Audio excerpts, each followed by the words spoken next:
ना राधे राधे, कैसे हैं आप? कान्हा जी की कृपा से आप सब ठीक होंगे। राधे राधे। कल हमने कार्तिक मास के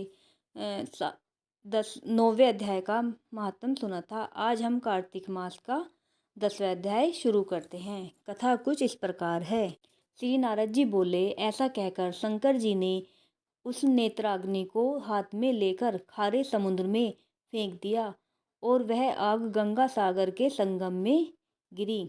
उक्त स्थान पर गिरते ही वह अग्नि बालक रूप में परिणित हो गई तथा वह बालक रोने लगा। उस बालक के रोदन से संपूर्ण पृथ्वी बारंबार कांपने लगी। देवलोक आदि सत्यलोक तब तब सब लोकों के निवासी बधिर हो गए। इस शब्द को सुनकर चकित होकर ब्रह्मा जी भी वहां गए कि यह क्या है। वहां जाकर ब्रह्मा जी ने समुद्र के तट पर एक बालक देखा। तब ब्रह्मा जी ने यह वाक्य कहा, यह अद्भुत बालक किसका है? ब्रह्मा को आया हुआ देखकर तथा उनकी वाणी सुनकर समुद्र ने हाथ जोड़कर नतमस्तक हो प्रणाम कर उस बच्चे को ब्रह्मा जी के अंक में रख दिया और कहने लगा कि हे ब्राह्मण, यह लड़का गंगा सागर के संगम में उत्पन्न हुआ मेरा बालक है। हे जग के जन्मदाता, इस लड़के का जात कर्मादि संस्कार आप ही कीजिए। नारद जी ने कहा, समुद्र इस प्रकार कह ही रहा था कि समुद्र का बेटा ब्रह्मा जी की दाढ़ी पकड़कर बारंबार झकझोरने लगा। उस कारण ब्रह्मा जी के नेत्रों में आंसू भर आए।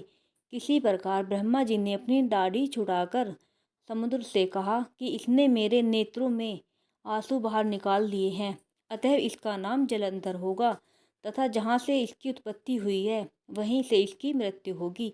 नारद जी ने कहा, ब्रह्मा जी ने ऐसा कहकर शुक्राचार्य को बुलाकर जलंधर का राज्याभिषेक करा दिया और नदियों के स्वामी समुद्र को बुलाकर ब्रह्मा जी अंतर्ध्यान हो गए। इसके पश्चात उस लड़के को राज्य अभिषेक देखकर समुद्र के नेत्र हर्ष से उत्फुल्ल हो गए और समुद्र ने काल नेमी से उसकी पुत्री वृंदा को जलंधर की पत्नी होने के लिए मांगा।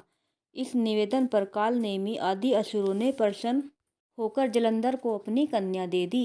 वह भी अत्यंत प्रेमवती तथा आज्ञाकारिणी भार्या पाकर शुक्र की सहायता से निर्विघ्न शासन करने लगा। राधे राधे।